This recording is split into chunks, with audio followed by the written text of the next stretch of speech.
Thanks, JJ. Just a couple of questions, JJ. In terms of hidden hectares, is that basically irrespective of increasing productivity or yield of grass on the farm? It's when a farmer finishes their final cut of the summer, there's time there to harvest more Oh, grass that could go okay. for other applications. Is that the No, the opportunity? the opportunity, James, really is the amount of land that is operating at. I think the average production that we would record would be just over 7 tons of dry matter per hectare. You would Right. have intensive dairy farmers working up at over 12, 13, 15 tons of dry matter per hectare. We've had red clover swards that were established last year producing 15 tons of dry matter a hectare with no nitrogen in Grange. Mm. So it's the land that I showed land there with, because the bales, the man that doesn't want to invest in cattle, he has a single farm payment. He manages his land in a very passive way. He has no labour requirements. The contractor comes in and cuts the hay, and that business model suits him. But it is a lost opportunity nationally that we are not producing more feedstock on that land. They're the hidden hectares. There are obviously opportunities for people, we'll say, in a tillage situation where they would produce, guys that are operating at high management levels for wheat and barley could include a forage crop as a break crop. So and actually they are probably would be an initial source of feedstocks.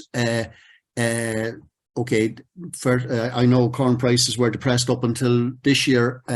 Things will probably prices will probably go down as issues in the Ukraine get sorted out, hopefully.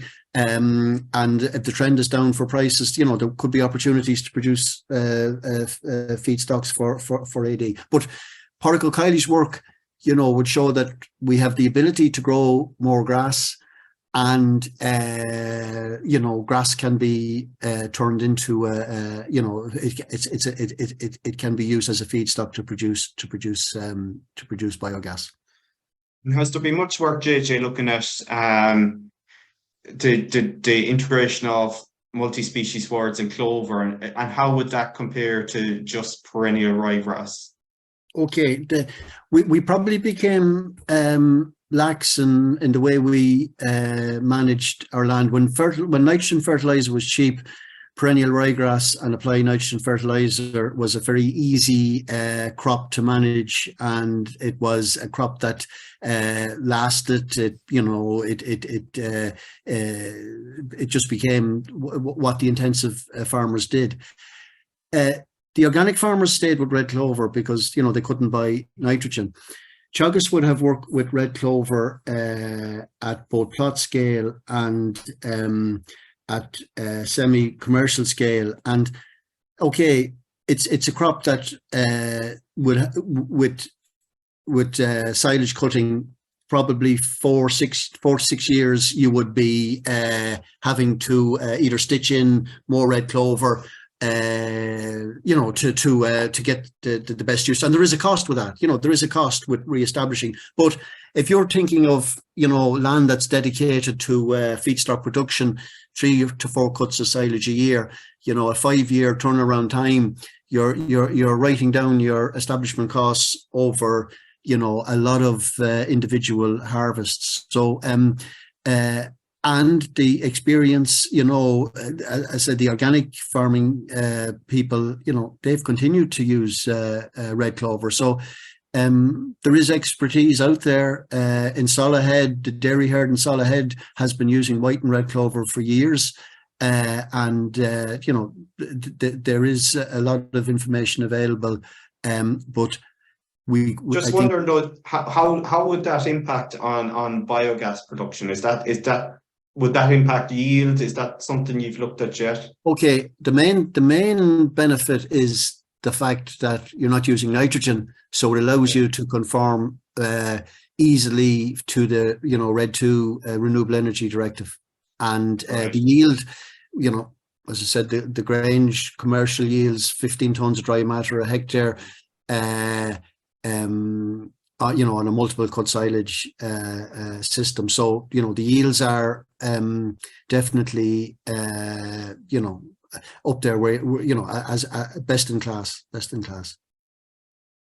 Thanks, JJ. We have another question in. I think probably final question, and this is for Bernard. So this is Kean who's asking, could the biochar be used to remove N or P from soiled water and then used as a fortified fertilizer if it recaptures the nutrients?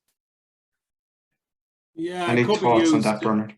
Yeah, I don't know what to presumed. I don't know where to mean. You know, is it coming down a drain or off a slurry or what is? But you're just cautious about telling anybody to go and do that, because eventually it becomes saturated.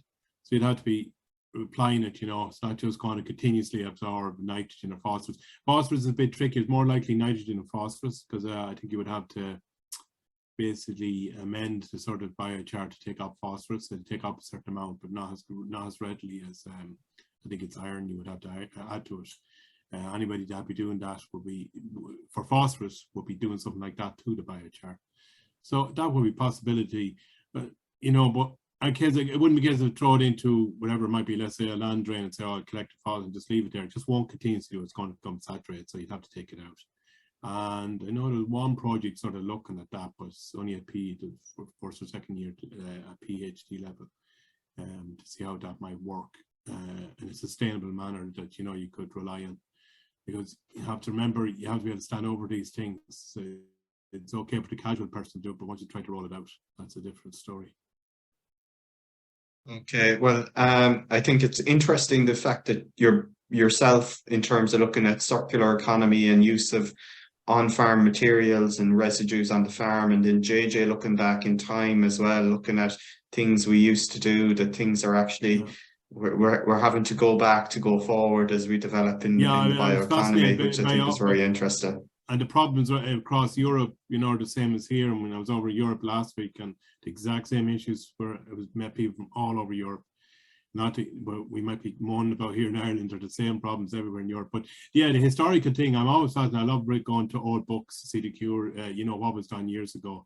And sometimes we think, oh, they knew nothing then, but they knew an awful lot of stuff then, you know, we don't give them credit for it. Because they had to work with what they had. They couldn't bring in imports, they couldn't use, nothing else. It was either make it work or literally starve. So that was the big driver then. Nowadays you could just, well, worst comes to the worst, you won't starve anyway, you might lose your farm. But that's so, yeah, that's fascinating how these things are just coming back in a different format, particularly red clover there. And it was fascinating the amount of hectares of oats that was growing back then. And you wouldn't find an acre in County Clare now of oats. Well, you might, but you'd struggle to find it.